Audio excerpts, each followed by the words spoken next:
我諗係咁樣係先至係人生咯，因為活喺過去或者活喺未來，其實冇辦法好好咁樣享受現在。大家好啊，歡迎收睇今集 Uncle B 啊。咁啊，今日呢個2024年啊，祝大家身體健康，萬事如意。咁啊，今集呢，其實最主要係所謂呢個2023或者2024年有感啊。咁啊，又嚟到新的一年，跟住喺度諗，我自己坐喺度諗啊，係咪新年又要有啲 aspiration 呢？即係每年都會呢啲時候，總會讓你咁樣諗噶嘛。因為人類我覺得好過癮，即係其實都係即係個日曆係人造嘅啫。2024年同2023年咪爭個1秒鐘，點解又好似新一年又新開始咁樣，又有一啲新嘅諗法咧？即係點解又新一年又要有新嘅 aspiration 咧？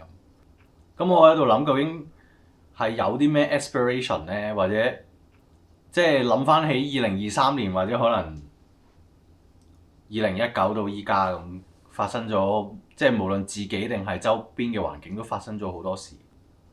咁我喺度諗就係其實即係發現咗自己有啲 pattern，或者可能人類本身通性嘅 pattern，就係即係發覺會經常係即係可能面對未來都總有不安啦。咁啊，或者可能面對一啲自己冇嘅嘢，總會想有渴望啦，或者可能一啲過去咗嘅嘢嘅一啲選擇，你可能會覺得會唔會懷疑自己做錯呢？咁樣即係人類總是活在過去或者活在未來，不能活喺而家。即係我諗2024年嘅 aspiration 就係即係活喺而家啦。咁啊，即係23年可能會經歷過嘅嘢，有啲嘢會諗就係啊，如果留喺香港會點呢？我依家係咪唔使交稅交咁多呢？呢個係梗㗎啦。即係人工會唔會高過依家呢？香港環境嘅改變會唔會適應呢？會唔會話揀英國唔揀加拿大會開心啲呢？即係會有好多好多呢啲如果。咁呢一批如果其實都係活喺過去嘅，你可以話，因為即係人啊，只係不斷向前行嘅啫。即係每一日都係呢個 moment 走咗就再攞唔翻㗎啦。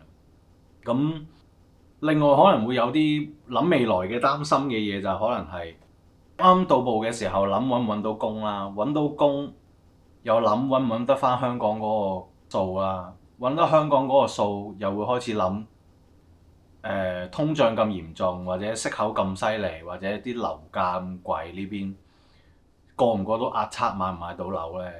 跟住又會諗啊，買到樓嘅話有冇得揀買 house 呢？就算買到 house 又會諗啊，我買夠唔夠散銀買保時捷呢？咁即係跟住仲有冇散銀買勞力士呢？咁即係好耐都冇買勞力士啦，我自己都咁啊就喺度諗，就跟住不斷就你面對好多未來嘅未知或者貪婪啦，或甚乎就又帶來不安。咁好似就從來都冇活過喺而家咁。跟住我就喺度諗，其實2024年就係好簡單，就係即係俾自己就係大家都可能都係咧，就係過去咗嘅嘢就已經決定咗啦，咁就由得佢。未來未發生嘅嘢亦都未到，唔需要咁多擔心，唔需要咁多煩惱，只需要活好每一天啊！即係做好每一步眼前應該要做嘅嘢，咁好事就自然會發生嘅啦。亦都我諗係咁樣係先至係人生咯，因為活喺過去或者活喺未來，其實冇辦法好好咁樣享受現在啊！即係如果係不斷係諗過去或諗未來嘅話，其實從來都冇活過。即係如果我今日諗啊，如果我之後每個月揾到幾多錢，咁就開心啦；或者我買到樓我就開心啦；或者我有部新嘅保時捷咁我開心啦；或者有隻新嘅勞力士咁我開心啦。咁其實就已經唔記得咗依家有嘅嘢，即係可能有嘅空間比香港大咗，呢個 work-life balance 多咗，生活嗰個節奏步伐可以慢咗，每日放工揸車或者可能禮拜六日出街見到嘅呢個 beautiful BC 嘅環境同埋呼吸嘅空氣，同埋見到嘅一啲好 nice 嘅人，你即係去 Walmart 好，或者去 Safe and Food 買嘢都好，即係呢啲係香港俾唔到我嘅嘢啦。咁其實當佢變成生活嘅每一日嘅時候咧，就變咗又被生活磨蝕咗，又好似忘記咗去唔點樣去欣賞呢啲，或者叫做 appreciate， 或者去 be thankful about 呢啲接觸到嘅嘢，即係亦都係我諗係人類嘅所謂 human condition 或者人類嘅共性咁啊，所以都祝願大家呢個2024年咧能夠好好咁樣活好每一天，亦都咧好好咁樣活在當下咁啊。唔需要諗過去，亦都唔需要再諗擔心未來，只需要好好咁做好每一天，好好咁 enjoy 每一天，好好咁同身邊嘅人享受呢一個旅程，呢一個每一天一步一腳印嘅旅程。